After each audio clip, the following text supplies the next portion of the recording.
Back in the day, warriors in Japan had a massive headache on their hands. You're out there in battle, trusting your gear, and regular iron just wasn't cutting it.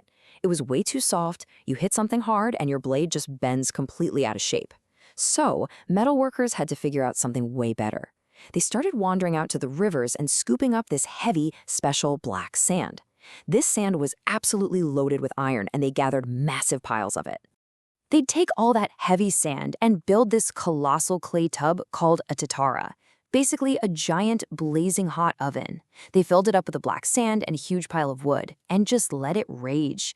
They kept that fire burning inside the tub for a long time, guys working day and night to keep it incredibly hot, melting the sand and the wood together.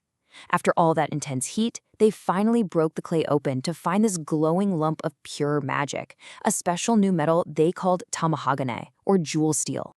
This jewel steel was insanely strong, but it still wasn't a sword yet.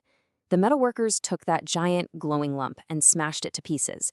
They picked through the rubble, looking for only the strongest, shiniest steel. Once the master maker had those perfect pieces, he'd heat them up in his fire until they glowed, and then wail on them with heavy hammers to smash them perfectly flat, squeezing out every tiny bit of dirt until the metal was completely pure. Now here is where things get truly wild. The maker would take that clean, hot steel and fold it over itself, and then hammer it flat, and then heat it and fold it again. Doing this folding step over and over created countless invisible layers inside the metal. Think of a thick paper book. You could rip a loose page easily, but trying to rip a whole thick book of folded pages is basically impossible.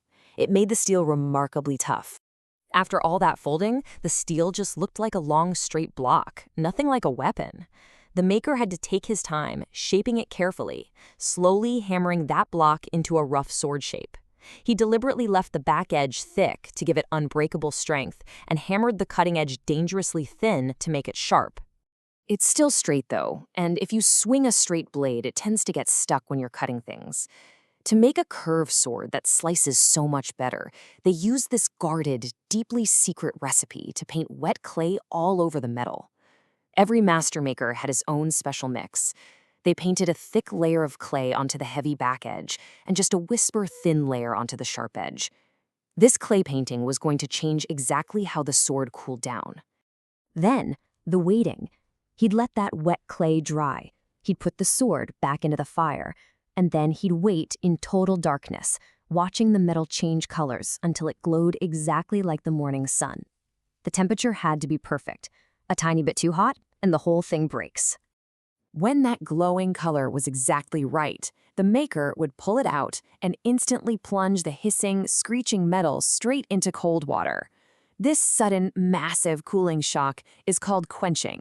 It's totally extreme, kind of like stepping straight out of a steaming hot shower right into freezing winter snow. The water would hiss and steam loudly. The thin edge with the thin clay cooled off fast, locking it into this rock-hard, razor-sharp state. This is the most dangerous part of the whole process, because the thick back edge, under the heavy clay, cools down much slower, staying slightly softer and flexible. These different cooling speeds do something totally magical. The straight blade bends backwards right there in the water, finding its curve. But it's highly volatile. Sometimes, the sword just shatters right down the middle in the water, and the maker would have to start all over from the very beginning. But if the blade survived that violent water shock, it was a complete success. When the maker cleaned off all that burnt clay, this beautiful, wavy line appeared on the metal. They call it the hamon. It shows exactly where that hard edge meets the softer, flexible back. Every blade gets its own unique mark, just like the shoreline on a beach where the crashing ocean suddenly meets the calm sand. The sword was fully shaped and hard, but it was still dull and covered in dark marks. It had to go to a master polisher, someone who would sit in deep, quiet concentration for a very long time. He'd rub the metal with these tiny, wet stones, slowly moving to smaller and smaller stones as time passed. He worked carefully until the blade shined like a deadly mirror, making that wavy line pop and revealing all those hidden, folded layers shining inside. Of course, you can't just hold a razor blade. Somebody had to carve a beautiful wooden handle for it. Another worker would take that carved wood and wrap it tightly in this roughed, textured stingray skin just to give it the perfect grip. And then they'd tie the whole thing up in these special silk ribbons, tying it incredibly tight so it would be a perfect, unshakable fit for the warrior. The sword was finally finished. These finished weapons were handed over to the samurai, the fierce warriors of Japan, who usually tucked a long sword and a short sword into their belts. They had the long katana, which was made for drawing instantly to make smooth, massive slices across open spaces in battle. And they had the shorter companion sword, the wakizashi, which they kept close for personal protection, especially if they were fighting in tight, small rooms where a huge sword would just get caught up. They were an important pair. You have to understand how serious this bond was.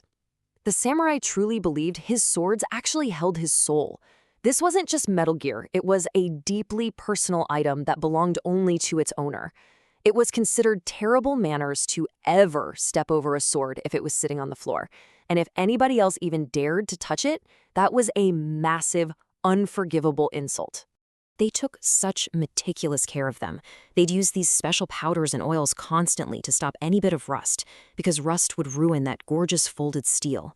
And whenever they drew the beautiful steel out to clean it, they would actually bow, showing deep thanks to the master who crafted it. They treated the cold metal with the exact same respect they'd give a living, breathing friend. These deeply respected symbols of unbreakable honor didn't just fade away. They were passed down, hand to hand, from father to son through families as time went on. Even when times of peace stretched on, they wore them every day to show they were protectors. And when eras passed and guns and modern armies took over, the government eventually banned wearing them. But families didn't destroy them. They saved the old swords, hiding them away as secret treasures. It's wild to think about. You can go into a museum today and see these ancient, pristine treasures sitting perfectly safe behind modern glass. They've been sitting there outlasting everything, still shining like they were forged yesterday, while people from all over the world stare at them, studying the tiny layers and admiring them. And the old magic isn't dead. There are still modern makers out there who spend so much time gathering that black sand and folding the hot steel the exact same old way. They aren't making these weapons to fight any wars. They're doing it just to keep that incredible history alive. They want to show the unbelievable skill of human hands. It's exactly why the sword is so immensely famous everywhere, in all our favorite movies and games. Whenever we need a symbol of the ultimate standard, of perfect balance and impossible sharpness, it's always this exact blade. It is and always will be the chosen tool of the hero.